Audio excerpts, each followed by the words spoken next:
ಕೂಲಿ ಲೋಕೇಶ್ ಕನಗರಾಜ್ ಅವರು ಡೈರೆಕ್ಟ್ ಮಾಡಿ ಸೂಪರ್ ಸ್ಟಾರ್ ರಜನಿಕಾಂತ್ ಮತ್ತು ಸೌತ್ ಇಂಡಿಯಾದ ಎಲ್ಲ ಲ್ಯಾಂಗ್ವೇಜ್ನ ಒಬ್ಬರೊಬ್ಬರು ಸೂಪರ್ ಸ್ಟಾರ್ಗಳು ಆ್ಯಕ್ಟ್ ಮಾಡಿರೋ ಸಿನಿಮಾ. ಈ ವರ್ಷದ most expected Tamil cinema.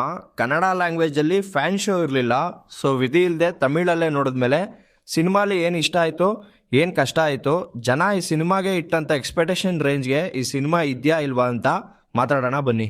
Hi hello ನಮಸ್ಕಾರ, welcome to my channel raw review. ಇನ್ನು ಈ ಸಿನಿಮಾದ ಪ್ಲಾಟ್ ವಿಚಾರಕ್ಕೆ ಬಂದರೆ, ಕಥೆಯ ನಾಯಕ ದೇವ, ಅವನ ಫ್ರೆಂಡ್ ರಾಜಶೇಖರ್ ಹಾರ್ಟ್ ಅಟ್ಯಾಕಿಂದ ಸತ್ತೋಗ್ತಾನೆ. ಬಟ್ ಅವ್ನು ಸತ್ತೋಗಿರೋದು ಹಾರ್ಟ್ ಅಟ್ಯಾಕಿಂದ ಅಲ್ಲ, ಅವನ್ನ ಮರ್ಡರ್ ಮಾಡಿರೋದು ಅಂತ ಹೀರೋಗೆ ಗೊತ್ತಾದ್ಮೇಲೆ ಅವ್ನು ಮರ್ಡರ್ ಮಾಡಿದ್ ಯಾರು ಅಂತ ಹೆಂಗ್ ಕಂಡಿಡಿತಾನೆ ಅನ್ನೋದೇ ಈ ಸಿನಿಮಾದ ಸ್ಟೋರಿ.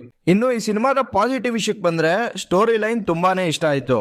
ಒಂದಿಷ್ಟು ಕಮರ್ಷಿಯಲ್ ಎಲಿಮೆಂಟ್ಸ್ನ ಹಿಡ್ಕೊಂಡು ಸಿನಿಮಾನ ನೀಟಾಗಿ ಪ್ರೆಸೆಂಟ್ ಮಾಡಿದ್ದಾರೆ. ಪ್ರತಿಯೊಂದು ಕ್ಯಾರೆಕ್ಟರ್ಸ್ಗಳ ಎಸ್ಟಾಬ್ಲಿಷ್ ಮಾಡಿರೋ ರೀತಿ ತುಂಬಾನೇ ಚೆನ್ನಾಗಿತ್ತು. ಕ್ಯಾರೆಕ್ಟರ್ಸ್ಗಳ ಪರ್ಫಾರ್ಮೆನ್ಸ್ ಬಗ್ಗೆ ಹೇಳಬೇಕು ಅಂದರೆ, ಸಿನಿಮಾಲಿ ಮಾಡಿರೋ ಮೇಜರ್ ಕ್ಯಾರೆಕ್ಟರ್ಸ್ಗಳೆಲ್ಲ ಸೌತ್ ಇಂಡಿಯಾದ ಸೂಪರ್ ಸ್ಟಾರ್ಸ್ಗಳೇ ಆಗಿರೋದ್ರಿಂದ ಪ್ರತಿಯೊಬ್ಬರ ಪರ್ಫಾರ್ಮೆನ್ಸ್ ಕೂಡ ಸಖತ್ ಥ್ರಿಲ್ಲಿಂಗ್ ಆ್ಯಂಡ್ ಎಂಟರ್ಟೈನಿಂಗ್ ಆಗಿದೆ.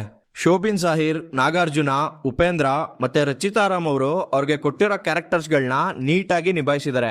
ಮಿಕ್ಕಿದ ಸಪೋರ್ಟಿಂಗ್ ಕ್ಯಾರೆಕ್ಟರ್ಸ್ಗಳ ಆ್ಯಕ್ಟಿಂಗ್ ತುಂಬಾನೇ ಡೀಸೆಂಟ್ ಆಗಿತ್ತು. ಸಿನಿಮಾಗೆ ಮೇನ್ ಸಪೋರ್ಟ್ ಕೊಟ್ಟಿರೋದೇ ಅನಿರುದ್ಧ್ ಅವರ ಬ್ಯಾಕ್ಗ್ರೌಂಡ್ ಸ್ಕೋರ್ ಮತ್ತು ಸಾಂಗ್ಸ್. ಪ್ರತಿಯೊಂದು ಸಾಂಗ್ಸ್ಗಳು ಸ್ಕ್ರೀನ್ ಮೇಲೆ ನೋಡೋಕ್ಕೆ ಒಳ್ಳೆ ಮಜಾ ಕೊಡ್ತು. ಟೆಕ್ನಿಕಲ್ ವರ್ಕ್ ಬಗ್ಗೆ ಹೇಳಬೇಕು ಅಂದರೆ, ಎಡಿಟಿಂಗ್, ಸಿನಿಮಾಟೋಗ್ರಫಿ ಮತ್ತು ಡೈಲಾಗ್ಸ್ ಕೂಡ ತುಂಬಾನೇ ಚೆನ್ನಾಗಿತ್ತು.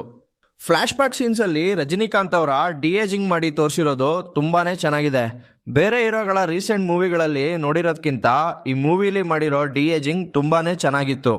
ಇನ್ನು ಈ ಸಿನಿಮಾದ ನೆಗೆಟಿವ್ ವಿಷಯ ಹೇಳಬೇಕು ಅಂದರೆ, ಸ್ಟೋರಿ ನರೇಷನಲ್ಲಿ ಸ್ವಲ್ಪ ಲ್ಯಾಗ್ ಅನ್ನಿಸ್ತು. ಆ್ಯಕ್ಷನ್ ಸೀನ್ಸ್ ಮತ್ತು ಫಸ್ಟ್ ಹಾಫ್ ಆ್ಯಂಡ್ ಸೆಕೆಂಡ್ ಹಾಫಲ್ಲಿ ಬರೋ ಸೀನ್ಸ್ಗಳನ್ನ ಟ್ರಿಮ್ ಮಾಡಿದರೆ ನೋಡೋಕೆ ಇನ್ನೂ ಚೆನ್ನಾಗಿರೋದು.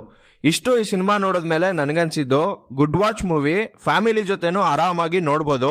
ಕನ್ನಡದಲ್ಲಿ ಡಬ್ಬಾಗಿ ರಿಲೀಸ್ ಆಗಿದೆ, ಮಿಸ್ ಮಾಡದೆ ನೋಡಿ. ಈ ವಿಡಿಯೋ ಇಷ್ಟ ಆಗಿದ್ರೆ ಲೈಕ್ ಮಾಡಿ, ಶೇರ್ ಮಾಡಿ, ಸಬ್ಸ್ಕ್ರೈಬ್ ಮಾಡ್ಕೊಂಡು ಸಪೋರ್ಟ್ ಮಾಡಿ. Thank you.